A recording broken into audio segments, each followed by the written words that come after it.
Okay, the man we're speaking to played 90 tests. He finished with an average of 42.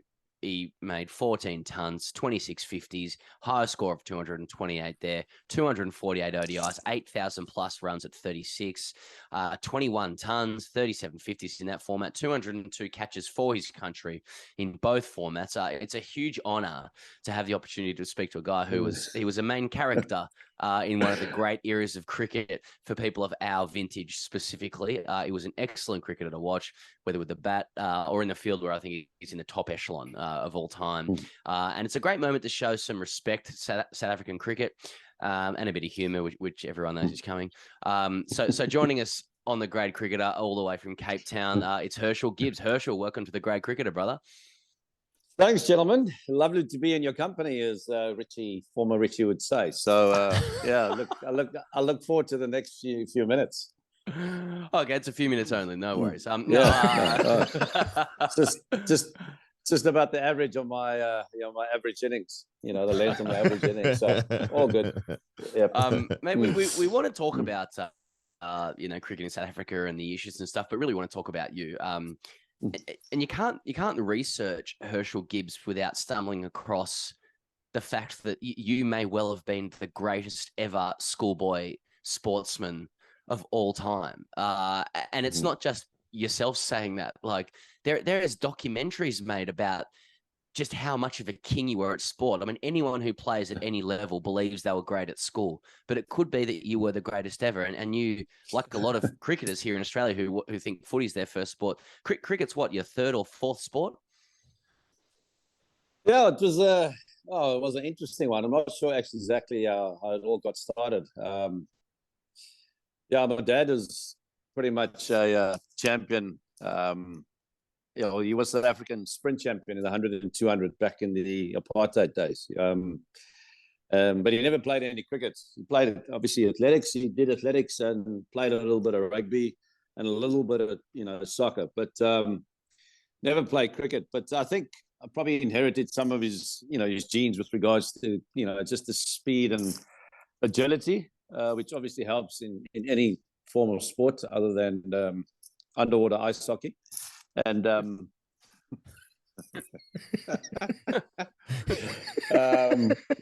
he likes it. But yes, I think just from an early age, I don't know, I couldn't swim, even though I'm a Pisces, I'm a star sign Pisces, but if I'm in near water.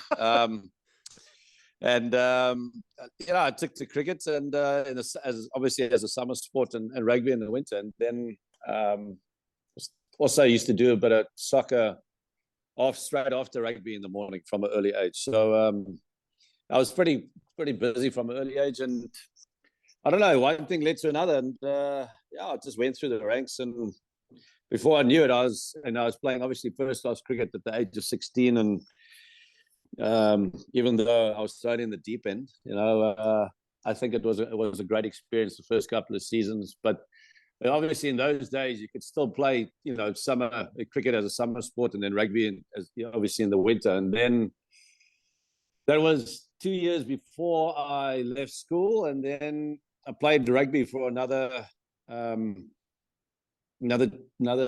years after that. So after I left school, but I stopped playing soccer at the age of 16, which was, I wouldn't say my first love. I think rugby was still my first love. I mean, I got offered a trial at Spurs when I was 12, Tottenham Hotspurs when I was 12, and overlooked that. And, I was still thinking, why I didn't actually go ahead with that. But anyway. Didn't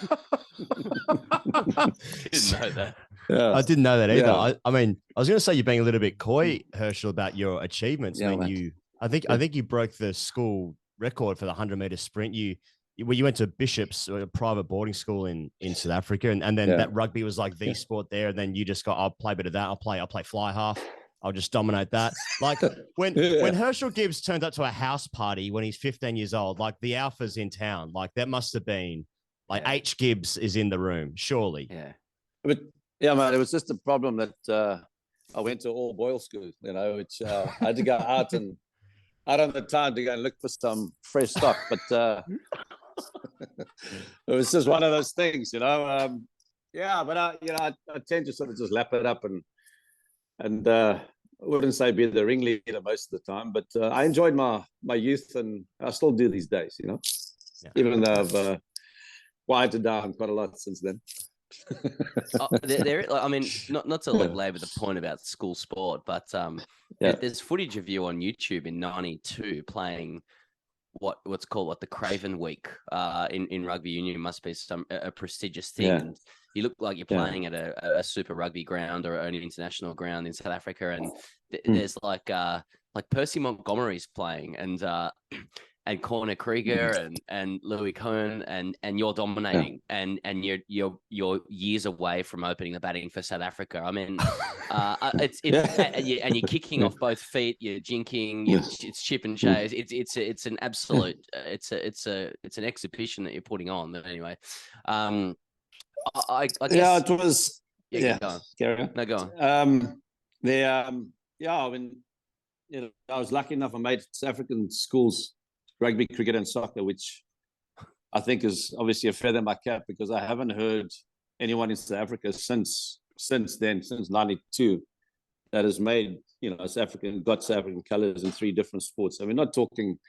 I might just add, we're not talking minor sports here. We're talking the big deal, Are you referring to AB de Villiers when you say that? Because everyone thinks AB is the sports guy, but he was a hockey guy, wasn't he?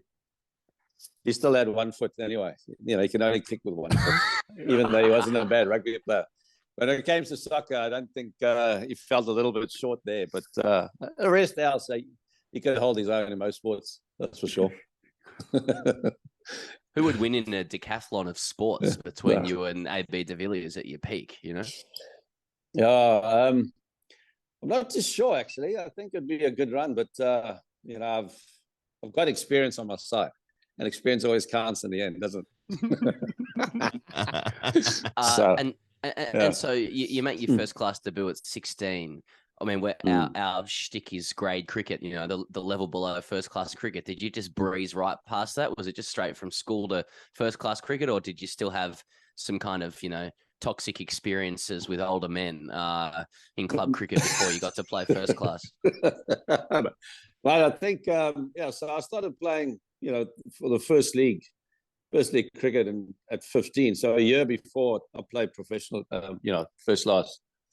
But it was a whole new level of entertainment off the field compared to playing with the school lads, obviously. And I'm not sure. I think that sort of set the tone for the next 20 years. But I had to take to a duck to water more or less. And those were fantastic times. I mean, I had 4 years before, 3 years before I finished school. After playing, I made my first class debut, but the 3 years were phenomenal. It sort of set up a good, the next 10, 15 years of just absolute debauchery. But it was great. Okay. Sorry, he goes. Okay, there's a lot of people listening who want us to drill down on that. You've essentially said that your experiences in grade cricket have sort of set the foundations for the debauchery to follow, and I think a lot of people could identify with that. So, I guess you don't have to go into specifics, but can you paint a picture of what is off field or what's in the sheds look like in South African grade cricket for a young H Gibbs who they know is going to make it to the top? I mean, is it shower culture? What beers? What are we looking at here? Can you paint that picture? Well, look, I obviously playing first grade cricket. I was still under the legal age of drinking, so we had to do it sort of on the slide. But it was always going to be an issue. Who was going to come and pick me up home? Take me home. That was the problem, because I'd obviously get dropped off at the ground and get picked up by my parents. But I had to sort of tread lightly. I mean, I had to make it to the car at least after the fans meeting. And it was just, look, I mean, these days the lads get on their phones and they're on Instagram and all that sort of shit. There wasn't that back in that day, and you can pretty much do basically anything. But look, I think obviously there was a lot of alcohol consumed, and once that is the case, then the rest can be a bit of a blur, but while you're in the moment, I mean, it's, you feel like you're on top of the world, don't you? Yeah. Yes. Well, speaking of experiences with toxic men, I think your third or fourth game was against Australia, because he debuted against India in India, right? And then early on, you played against Australia at Port Elizabeth, and then in Sydney, I think it might have been. So, like, when you were going into those games, that series, like in that era as well against that Australian team, like how much time was spent talking about how much they're going to sledge you? Well, I mean, I was pretty much, always like to say it, like a blind man in an orgy, just feeling my way around at that stage. But I was obviously new to international cricket, and it was quite intimidating. Playing against the likes of Steve Warnie, McGrath, the rest. I mean, there's a long list of great cricketers there. And like I said, it was very intimidating, but I think, I never quite find my feet initially in the first couple of seasons of international cricket, and only basically once you get to the 100 that you feel that you belong at that sort of stage. But it was definitely a baptism of fire. I mean, those lads, they were the best at sledging. That Steve Waugh's team, and I always refer it to as surround sound, because you'd see it, you'd come from Gilly or Ian Healy and fucking Warnie at slip and McGrath. No, it was phenomenal, great experience actually, and I always looked forward to playing against them because there was never a dull moment, But and they always respected if you did well against them, But the main thing, the hardest thing, was getting in against them, and then having such an awesome attack like they did. I mean, they had you covered in all aspects of the game, that particular team. So it was never going to be easy, and it wasn't easy for not only me, but for a lot of teams around the world that played against that particular team, So, but look, it was just fantastic. Obviously the camaraderie, and the game was always played hard, but less with lads, have plenty long ones after the game, after every test and after the series. So, no, it was just phenomenal times. That sounds good. I mean, it's too good. It's too good to even say, mate, to even mention. Well, sort of putting it into words doesn't do it any justice. But against the context as well, mate, of like, the way grade cricket was played, and like guys today, I'm already sounding old saying this, but like the showers have partitions, and they got their phone out. There's just all sorts of opportunities being missed, and now you're talking about Test cricket and played hard, had a couple long ones afterwards. Like from our perspective, we were sort of just coming into like our cricket consciousness, when you debuted. I would have been 11 or 12, and you stay all the way through until basically, we're on the circuit, early to mid 20s, and so you were there the whole time, and like from our perspective. Australia, South Africa was almost like Springfield, Shelbyville, and like, I mean, you guys were strong too. It was Donald, Pollock, and Teeny, Cronje, Kirsten, Callis, yourself. Like, did you guys consider yourselves as good as the Aussies at that time? And did you try and play as hard as them verbally on the field? Is that how you guys saw it at the time? Mate, I think myself, Boucher, and Teeny and Adams, the tour to Australia '98 was our first full tour with, obviously with the Proteas against Australia. And out of the four of us, I didn't play the most, but myself and Jock played obviously a lot more than Adams and Boucher did. But I still to this day say that was the best tour I've been on ever. I'm not sure what it was. I'm not sure what it was that in the air, and I don't know. It was just phenomenal times. I mean, those about 2 months that we were there, I never knew the Aussies could be so hospitable. It was just phenomenal. All right. Okay. Well, okay. You brought it. Okay. Look, the door's ajar. The door's ajar. It may be related. You released the book.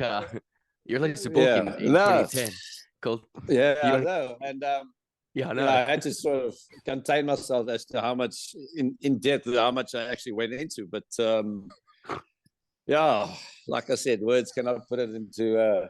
Doesn't do it any justice. That's for No, sure. no, you did say some words about it. I mean, a book.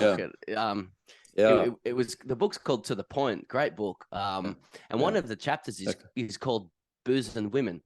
And it's just a quote from that chapter. Do you mind if I read it out? I don't know if you want to distance please do. from it now. Refresh my memory. Yeah. Well, you wrote of the tour in 97, 98 to Australia. There were always women.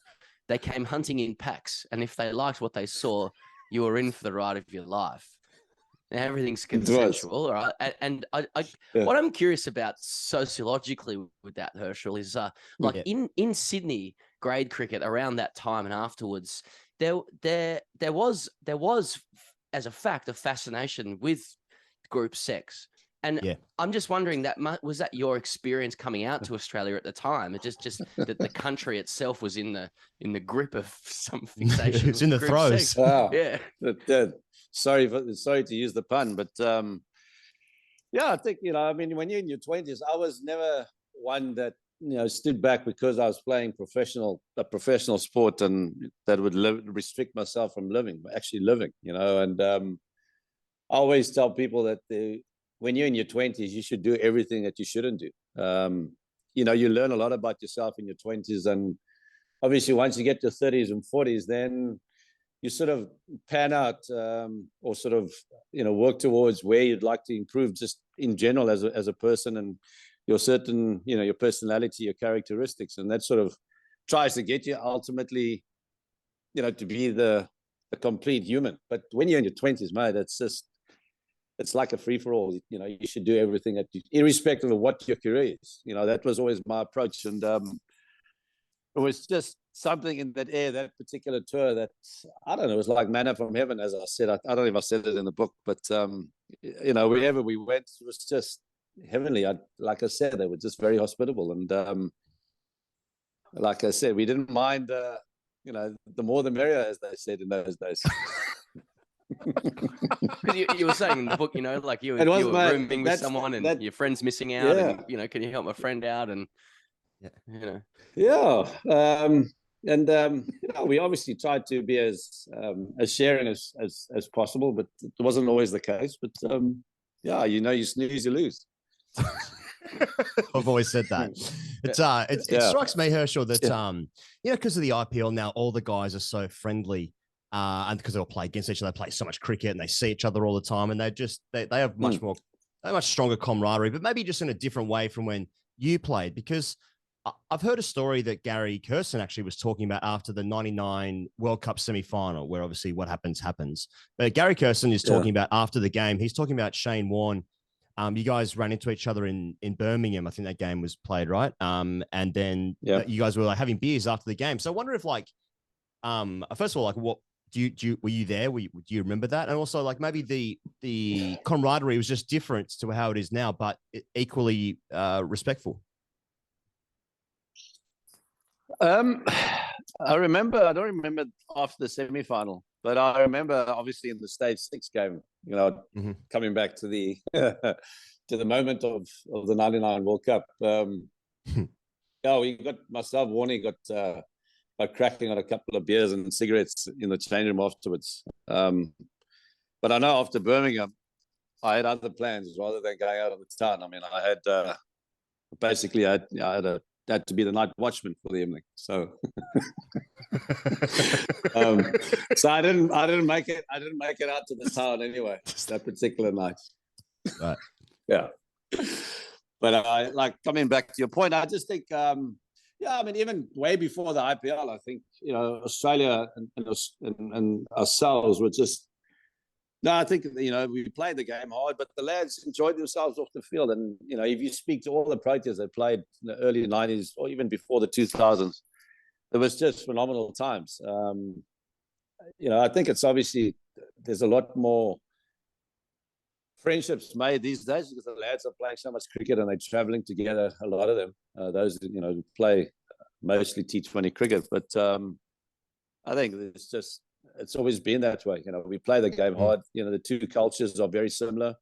and we respect one another. I don't think that will change for a long time, and it should never change. As long as the game is played hard, I'd still like to see a bit more sledging taking place. But the umpires these days get involved so quickly. Makes for boring cricket, for a boring spectacle. So, I miss those days when Merv Hughes almost wanted to wrap, his batter on whoever's head, and that sort of thing. I mean, Warnie, SK giving Hudders the big send-off. You don't see that anymore. So those are great times to play, and to be alive and to actually play those times. And like I said, to play against that team that Steve Ward led was a complete privilege. I mean, no one in the modern game these days will ever come across a team as good as that. I mean, we always preface our comments on Warnie with, RIP, and he was definitely my hero. But like on the fateful catch that wasn't, or Tony Greig sort of tried to make an argument for it. I just, there's so much folklore around it now, and I'm sure it's boring, for you to talk about. But so I'm going to try and bring a different angle. Like I know that like one of the things that the Aussies have jumped on is this idea that like Warnie had been like literally warning the team that he had noticed you had this habit of throwing the ball up before a ball was caught, so not to leave the crease. It doesn't actually make sense when you think it through, like the pace at which all of that happens, whether they leave the crease or not, it doesn't really matter. You've either caught it or you haven't. But like, I mean, when you think back on your career, like was Warne right, if he even said that at all? Like, did you have a habit of throwing it up quickly, or did things just happen more quickly for you because you're literally one of the greatest fielders of all time? No, I don't know. It's just, I went through a stage where I was that confident of.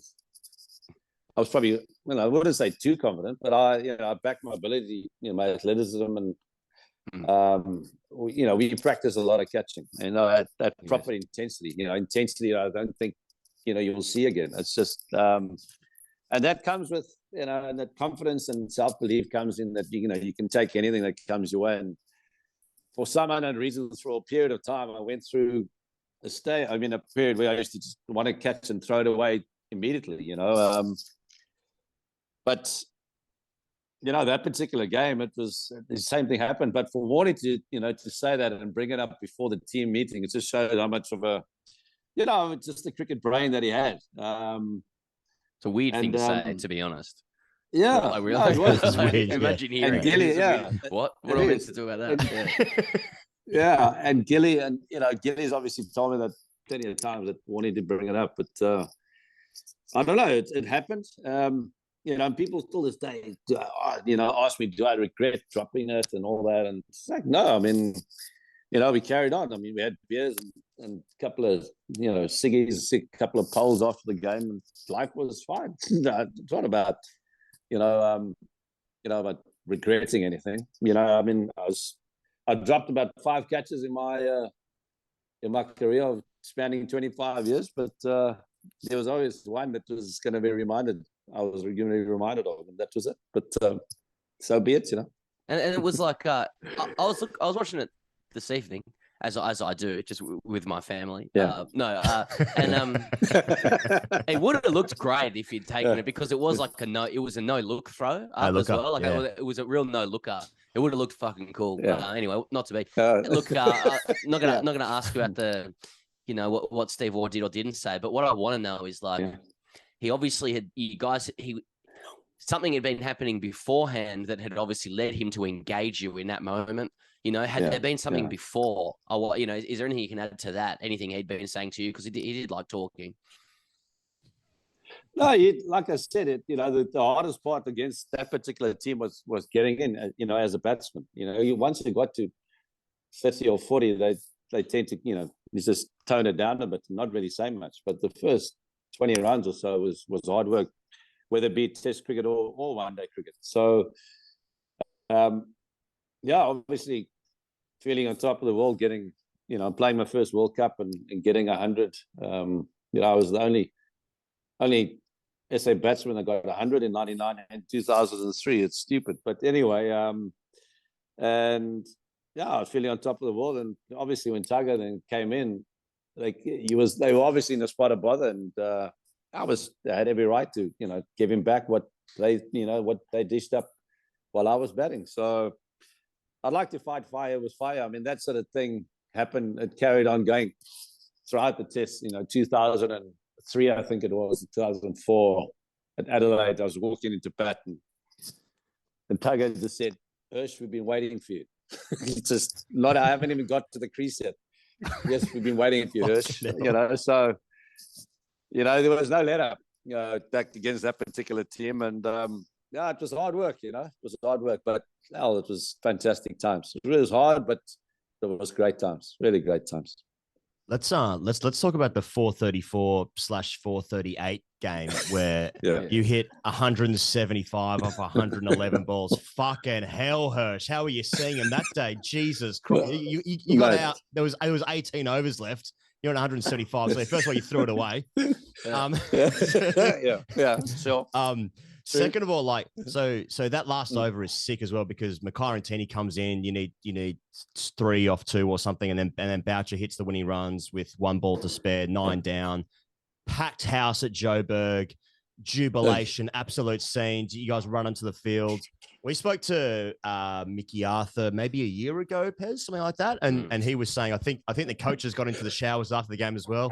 There was absolutely just enormous scenes. Could you take us through the celebrations in the sheds that day, because that looks like the most fun you could possibly have on a cricket field? Mate, I had the biggest night the night before than after that. That was the best one. That was the best one. I mean, apparently, I wasn't. They weren't gonna pick me to play the game. Because of what had happened the night before. So, I had an absolute bender because we had finished training on the Saturday at around lunchtime. And as I did then, I always used to say I was be the Minister of Foreign Affairs, and I invited someone to the hotel.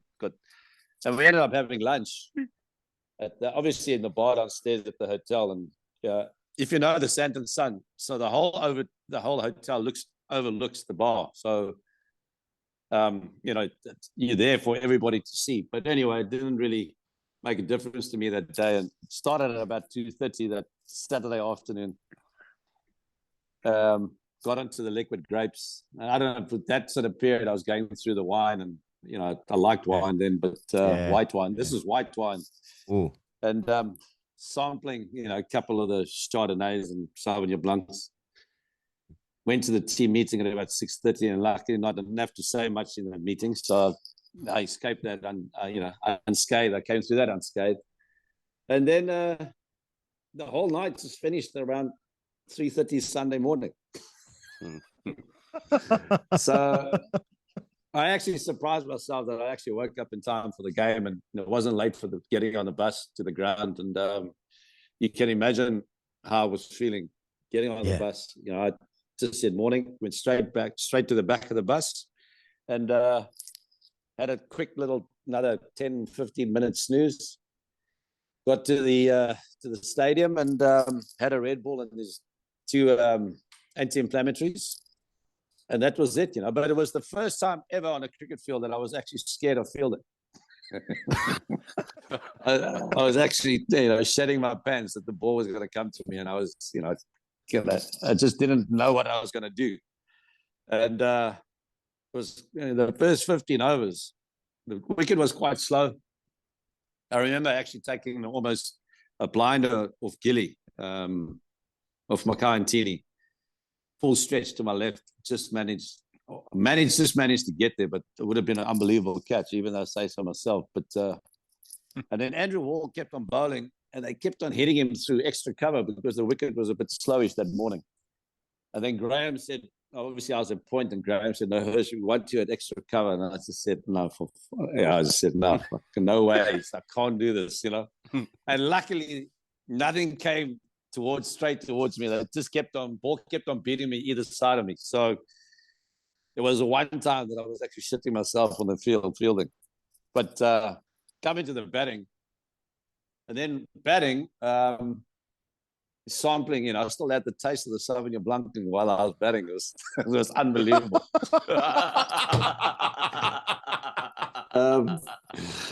Yeah, and that's why when we got to the fines meeting after the game, I was tickets already. I didn't last very long anyway, but it was just. I remember, Mickey Arthur had, he had to scull a few, and he was the first one that actually chunned it anyway. Well, threw up on his chest. And we got back to the hotel. The two teams met in the bar, and Bingo had his guitar. It was just the one sensational evening, and everybody that took part in that game, obviously gave the world something really special. And I don't think whoever it didn't make a difference whoever was on the winning side that particular day, because the game was that good, and makes a difference. Like I said, who won the game, but it was just a phenomenal day of cricket, a spectacle of note. Yeah. What's happening at the change of innings, Herschelle? Like, are you just thinking Australia's 20 short here? At 4:34. Was there anybody in the sheds just going? Honestly, they're unders here, boys. Because you guys were ahead of them pretty much the whole chase as well. I think about 15 overs to go, about 10 overs to go. Myself and Boucher, we just had a quick word. I said, I think we're going to be chasing 380. I said, and Boucher says, no, it's more like 400. I remember watching, having a look at the Aussie sort of viewing area when they got to 400, and they were just raptures of laughter. Obviously it was the first time a team had got to 400, and there was complete silence in the stadium as we walked off. And to this day, Jacques still, as we got into the sheds, I didn't hear it, but he said, no, the bowlers have done their job. They're 15 runs short. And that sort of and that just sort of broke the backbone of just complete shock and disappointment of what we had just noted. It's a scene for that 50 overs. And then Mickey Arthur, because we obviously took it like extra long to bowl our overs, there was only a turnaround of 15 minutes, and Mickey Arthur, he's mentioned a few words, and he then said, look, we can get to about 190 or 200 after 20 overs. And as he said that, him and I sort of made eye contact, and I was like, mate, that's going to be at a bit of a push. But as it turned out, and obviously Graham still played a wonderful innings that day, and him and I just got the momentum up front. Put the Dippener, unfortunately, got out for one, and he to this day, still say, he still says he was man of the match because it allowed me to come in early. And it was just probably the most enjoyable innings that I've played. With complete nothing to lose. The wicket was just fantastic, and I don't have a bad record at the Wanderers, and I enjoy playing there because it's good bounce and good pace, and the ball flies at altitude. So it was just a sensational day. I'm sure you've been told this in the past, but I think it was the Under-19 World Cup. I think they were doing some promos, but Virat Kohli said that his favorite player. Has Virat ever told you that? Did he ever say that to your face, or was that just an Under-19 promo that he kept it to himself after that? Mate, I don't know. Yeah, I've seen the video, but it's a bit of a laugh anyway for him to say that. But those were the days, Those were the days. A long time ago. Yeah. I'm really curious, Herschelle, about your philosophy to sport and also playing at the pro level. Like we're talking about your junior days, and you're an absolute prodigy. And I just would have imagined in that circumstance, it was going to a prestigious school and stuff as well, that like you would have had a lot of people around you who would have sort of maybe wanted you to like actualize into like the perfect sportsman who didn't drink or didn't, we know you've enjoyed marijuana, as I have and other people have as well, and and whatever else, there's no judgment here, to be honest. And humans do these things anthropologically, we escape anyway. But instead, you, despite sort of having probably having a lot of people around you who want you to just be an angel, you took a philosophy of exploring, you took a holistic view to your life. You were doing sport at the top level, but you also just living how you wanted to live at the time. Like, did you have people around you who were like that? This is the way you should live, or was it just a natural thing to you to play that, or to sort of see the world that way? No, I mean, so when I had my so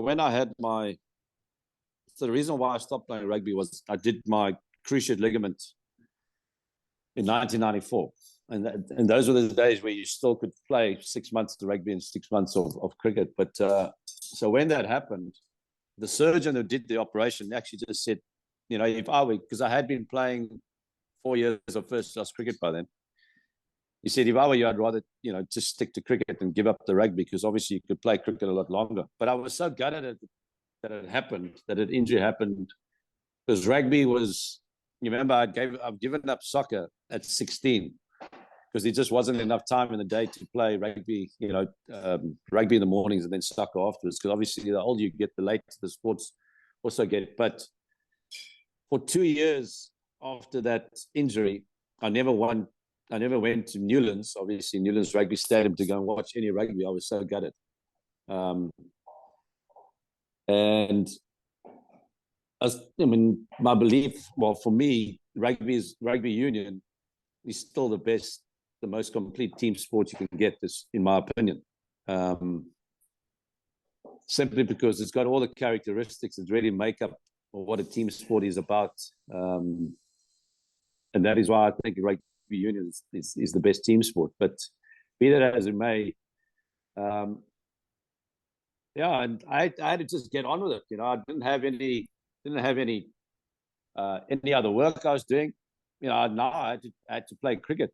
But I always had this energy for life and to live it the way I wanted to live it. I mean, you only have one life, but it didn't make a difference, what career I chose or what sort of work I was doing. Living my life I was never going to restrict myself from doing that. And a lot of people will say, maybe because of your amount of talent you had, you never fulfilled that talent. But I didn't really like cricket that much as much as I did rugby.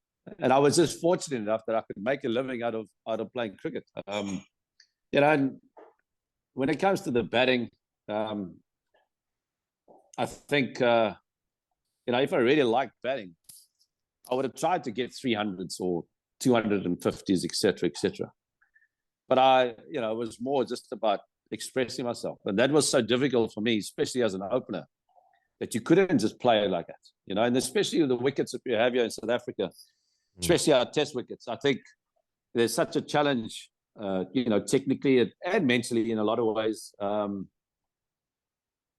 all 4 or 5 days when the tests go that way. I mean, there's always something in it for the bowlers. There's a lot more seam in South Africa than there is in, say, Australia or England. It happens a lot quicker off the deck in South Africa than in Australia or England, for that matter. So it wasn't easy being able to restrict myself in the way I wanted to play all the time, but I had to try and do that. But yeah, I mean, I think, and also just taking chances, just playing there and expressing myself. I mean, what happened was in 2005, when AB arrived on the scene, we didn't have any experience as a in our middle order in the test team at that stage. I think Ashwell Prince had just played less than a handful of games. And at that stage, I was averaging 50 as an opener. And Ray Jennings, who was the coach then, he said, "Lush, can you try and drop it down in the middle order simply because we don't have any experience. We don't have any experience there whatsoever. And I had to try and do what was best for the team at that stage, even though I was averaging just under 50 as an opener then. And my batting went to complete shit then because I never used to enjoy waiting to go into bat. I used to, as an opener, it's nice to just get out there and have a go, straight away. And I only got from 2005 to 2008, I got 100. And that was it, I sort of, I couldn't get it back to where I was as an opener. And I just, I couldn't always see the point of getting big hundreds, like 280, 300s, because I never really loved batting. Guys that love batting hate getting out. It was me. It was about more getting on with the game. If you get out, so what? As long as you're having a go. And that was always my sort of philosophy and my approach to batting. I would have liked to have got to maybe 250 or 300 just once, just to see what it was like, but it didn't faze me whatsoever. That I never got there. I mean, I got to 228, and after I think it was 78 overs at Newlands in that day, and I was trying to get to 300 in a day, but it never happened. So anyway, that's how it happens. That's how it goes. Just on a separate note, Alan Donald must have been a fucking nightmare in the nets. Yeah, mate, he was. I remember. I tell you why. I remember the one of the first practices with the Proteas that, given the fact that I've always had fucking skinny legs, pins. He had the new rock in his hand at one stage, and one net practice. And sometimes when his wrist used to go, he used to bowl these huge, in swingers. And he hit me just below the thigh pad and above the roll or the pad. Mate, and it dropped like a sack of potatoes. I didn't walk for 3 days. Absolutely nothing. I couldn't believe it. I dropped like an absolute sack. But man, when you come to about sculling drinks, he's up there with the best, the most that I've seen. Really? He's unbelievable, phenomenal. Herschelle, I want to. You've given us way more time than I asked for. I really appreciate it. I hope you're going okay. All good. Yeah, yeah. I want to ask about playing with Hansie, and in particular, well, firstly, what an incredible player he was. But I also, while you're here and seeming to, be free to talk in a straightforward manner, ask about the match fixing ban you went through. I know you've spoken a lot about it publicly, so I feel confident asking you, and I don't mean to trivialize it, but the particular match in question, as far as I can understand, you were sort of offered 15K to make under 20 runs by Hansie, and you didn't go through with it, and you made 74. And I really don't want to trivialize the what must have been a dark period in your career, but I mean, there's so many people around the world would love the opportunity to choose whether they, go through with making 20 or less and go on to make 74. And do you ever wonder? This might be overstepping the mark, but do you ever wonder what if you just nicked off, with a good ball, even if you were, trying to crack on? It's just what a good player you are. No, man. What happened is that I had great on the previous 2 occasions that I batted on that particular ground, on that pitch. I got 200 and I got in the same game. I got 227 and 170. There was no way I was going to nick off. So, and that ground was pretty much made for me. So, I had a feeling that, I knew I had great dendrites and great, memories of the ground. But, I came in there and blasted 74 in no time. But, it was a small ground. I had a lot of time to think about initially saying yes, at the hotel, because it was a long drive I mean, the lads even took their pillows with them. It was like at least an hour and a half drive. We stayed in the sticks in those days, and I had more than enough time to think about it. And I got to the ground, and I just said, well, to hell with it, and go out and do the right thing.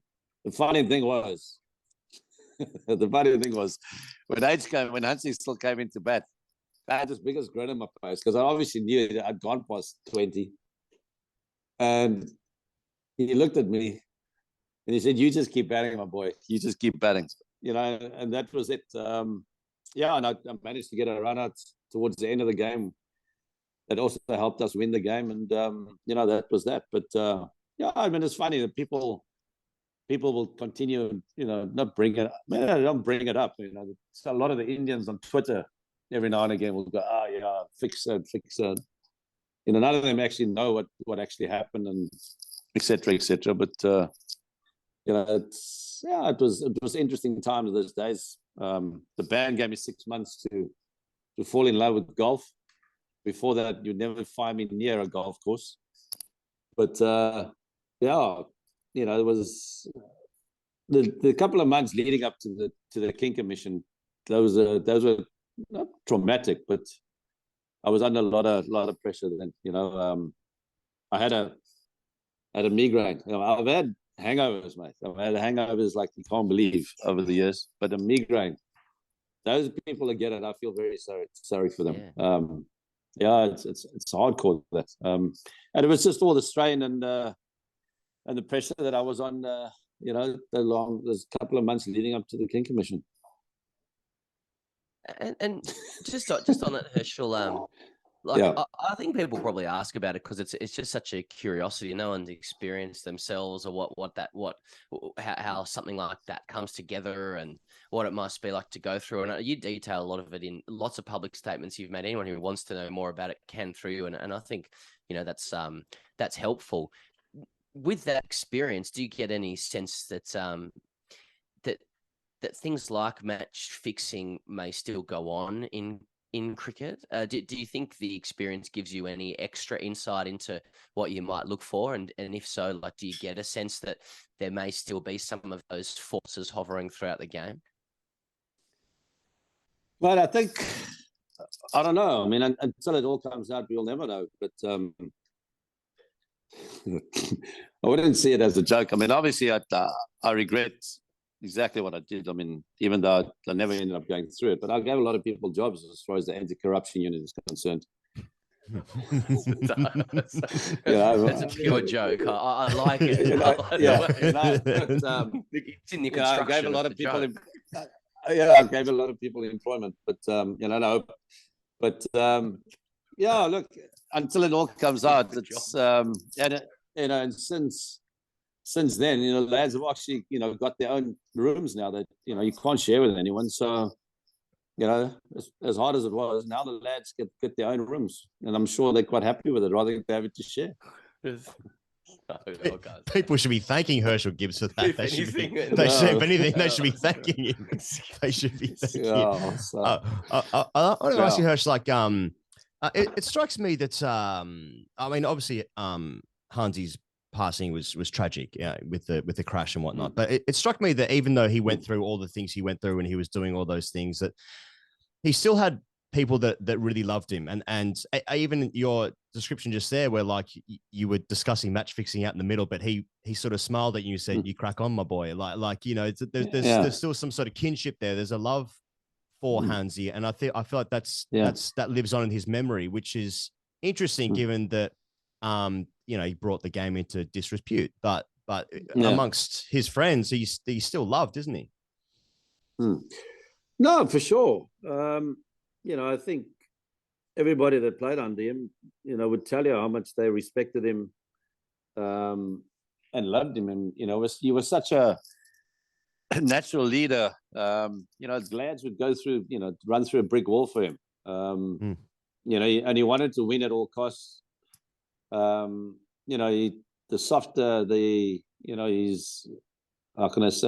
weakness was money and obviously getting money easily. But you know, I mean, people will always remember that side of it. I mean, it's not like he murdered anyone. And I think why he hurt so many people, because initially the people loved him. You know, he was a people's captain, and he led by example. You know, there was a lot more good things that he did than obviously the whole, you know, taking easy money. And whoever played alongside him will tell you that. You know, I mean, you've got people that are murdered these days, and you know, people get killed, and the murderers are never spoken of about. But a man that obviously, you know, took money because he was so respected initially. You know, people felt that bad, obviously, when it all came out. Yeah, I've been asked a couple of times. It's not like he killed anyone. You know, I remember in the King Commission, he wore his tie with ducks on. And I said to him, you know, with all the money that you had, irrespective of how you got it, I mean, how can you possibly want to wear a tie with ducks on? You know, I had absolutely no clue, no dress sense whatsoever. But yeah, you know, I mean, you know, he said sorry at the end of the King Commission, but I said, yeah, it happens. I mean, I am, you know, it was what it was, and you know, I was still lucky enough that I was able to play and make a career of it. But yeah, it's, you know, it's things that happen in life, you know, whether it be good or bad, but it teaches you to be strong through those sort of periods. You know, I mean, you know, it doesn't kill you, it makes you stronger. So it's been pretty much adventurous over the last 30 years. I can tell you that. And I'm very happy, and I have no regrets. No regrets whatsoever. You know, no one's given a blueprint of how their life should unfold, and that's what makes life so interesting, because you never know what's going to happen the next day. You know? Last one from me, Hirsch. I'm going to tie two questions together. Like I wasn't expecting coming into this interview to meet someone with a really, you know, compelling philosophy, I think, on how to play sport and approach life. That's actually really, it's quite warts and all, you know, and it's quite real. I think it's the sort of thing that a lot of people would agree with, especially over a beer or two. You know, I don't know if you even have beers anymore or whatever, but bubbles. I'll drink bubbles. Right. I wanted to ask about the future of cricket in South Africa a little bit. I noted researching this interview in your last, in Gary Kirsten's last Test match where you played with him. You're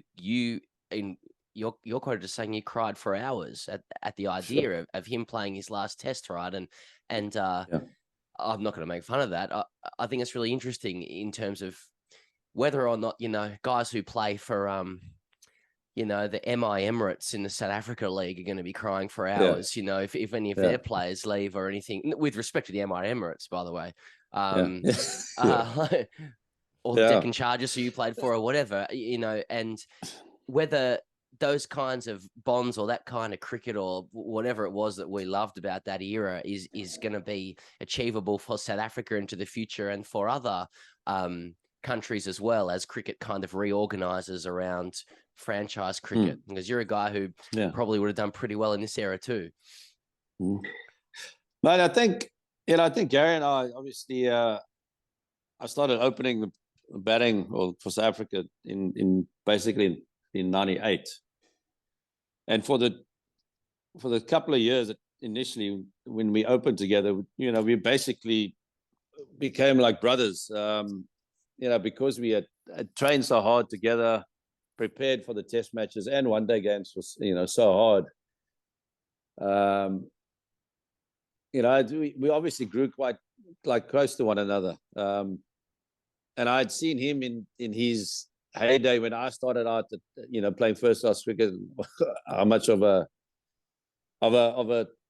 energy for life that he had, you know, back in the day. And he was always a Casanova and thinking he was Tom Cruise, but you know, and those sort of things resonated with me, and it was, you know, it drew us close, you know, very close together, and that is why I just, you know, couldn't contain myself, you know, at his last Test match. As soon as he walked off the field already, I could see he was quite emotional.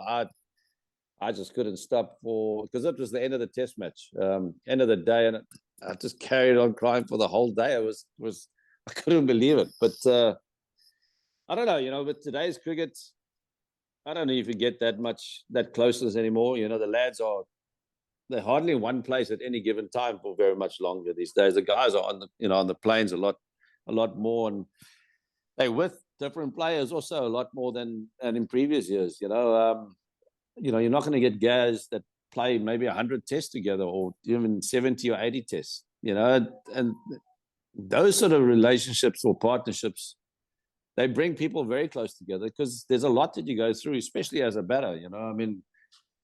The ups and downs, not so much with bowling, but, getting through the stages, even, lean patches, sharing the highs and lows, et cetera, et cetera. Those are emotional periods. And, some guys grow a little bit closer to one another, help you through it, et cetera, et cetera. And you find guys that you enjoy the good times a lot, with a lot more. And when those days, it was just, I think we had a special team. And we went through a lot of hardships, especially against Australia. It was quite emotional. And that is why I said the mental side of it was so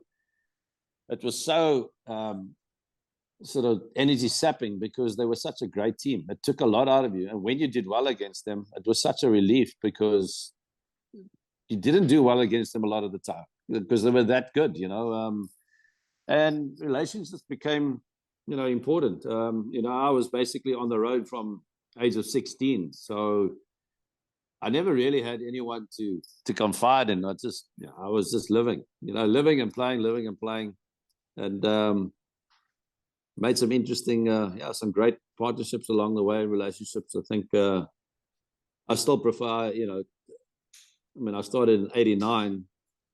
I started in 89, 90 season and finished in 2014. So I went through 3 decades, 3 different types of players. I experienced a lot on and off the field. So as I sit here today and obviously sharing it with you guys, it's been an absolute privilege. And like I said, there was nothing that I would change. So yeah, it's been great. It's been really great. Except for throwing it away in that 434 game, getting 175. Like that was, you had it right there. Listen to me. I thought about it for half a minute, maybe less. I said, if I get it, I would have been the first to get to 200, but if I get it, I get it. If I don't, I've had an absolute fucking blast in the middle. I was basically trying to hit every ball I could. Once Graham got out, I knew I had to just continue with the momentum. But obviously Brax then dropped me on a 135, and I thought, well, okay, this day was made for you. And I just went into another gear. And I said, if I could try and hit every ball for 6, that was going to be my idea. And if I get to 200, so be it. If I'd got to 200, I probably would have got to 250 in no time anyway. But because there was so much time left in the innings. But it just didn't make a difference that I didn't get it. And you did it with as a bat. No, shame. Not sure where he's at, but he was exceptionally generous that day. But yeah. The batters always play the situation, as we know, and that's what was needed at that situation. But man, I think the shot of the day for me was Makai and Tini taking Bingo off stump, basically running him down to third man. How he did that, fuck no, I don't know whatsoever. Unbelievable. So it was fantastic times. Oh, that's great. Just quick one, Herschelle. Are you? I'd imagine you'd be kindred spirits with Brendan McCullum, wouldn't you, in terms of the way you approach the game? Do you like what he's brought to the England side? I know they're calling it Bazball and it annoys him and stuff, but do you like it, or as a South African, are you taking some joy in the fact that you can't just destroy everyone before setting up a foundation? Where are you at on that? But my belief is, I think the overhead conditions in England play a big part in how you go about your cricket, and I think they've had their driest season or driest year in like 35 years. The weather's been exceptionally good and the wickets have been dry, but I think, and there wasn't much turn against New Zealand, and when you give the likes of Bairstow, Stokes, the freedom to go and express yourself and to take it on, you have to have the players that can do that. And the conditions also, first and foremost, need to be in your favor in order to approach the game like that. So I think they've had a good with regards to the conditions, first and foremost. They've had, I wouldn't say ordinary attack in New Zealand, but they didn't have the pace that we have with, say, with a Nordia or Nokia or with Rabada. I think the morning of the first test, that first morning, the overhead conditions suited us perfectly. We utilized it completely. It blew them out the way. I expected more, didn't expect the same in the second innings because the sun came out. But lads that have faced like 145, 150 clicks, what that happens is, you tend to go with it because it happens so quickly. But I didn't expect them to crumble that quickly. And if that's the approach they want to play, you need the conditions in order to do that. And they had it, but they've come up with, against a different beast with this attack. And I don't think, Nokia's express, KG is quick enough. Jansen at least swings it a bit, and Ngidi also does swing it a bit. But Jansen and Ngidi are not quick. They in the 130s. 130s is not quick. But let's see what happens in the second test. I'm sure they're going to not keep as much grass on the wicket. They probably want to have a bit more turn, simply because to negate the express pace of Nokia and Rabada. But like I said, you can't play like they want to play, depending on the conditions. They've got Bairstow and Stokes, but they don't have the opening pair. It's basically leaving with four batters to get to the runs. So Root's coming in under pressure because he's always in early. Ollie Pope, I think, played really well at that first test. But they crumbled like a deck of cards in the second innings. So it's got to be something of concern to them when their conditions were really good to actually bat in the second innings. But like I said, they've come up against a different attack, and they want to approach it the way they would like to. Let them do it. We just bowled with the right intensity throughout the game. The game didn't only last 2.5 days, but we need to keep that same intensity against them in the second test, because if we drop our guard, they've got batters that can hurt you, provided you get a solid start. You can't bat like that if you don't have solid starts. And that was so good about Australia always years ago, or even to this day, that guys get solid starts. The rest of the top six can fire as much as they want to.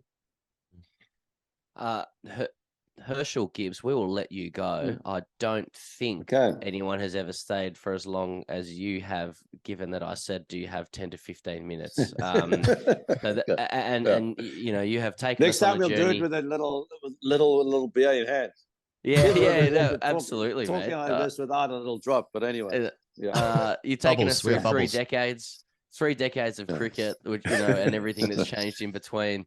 School sports king, onto grade cricket, into group sex, into the 4-3-8 game, dropping Steve Waugh, match fixing, Bazball. You've really taken us on the journey, and we really appreciate it, as do the listeners and the viewers, mate. Thanks so much for joining us. Very much appreciate it. And next time we'll do it in person with a beer or a drink of choice. Yeah, happy days, and thanks for your time, lads, and everything on the best going forward.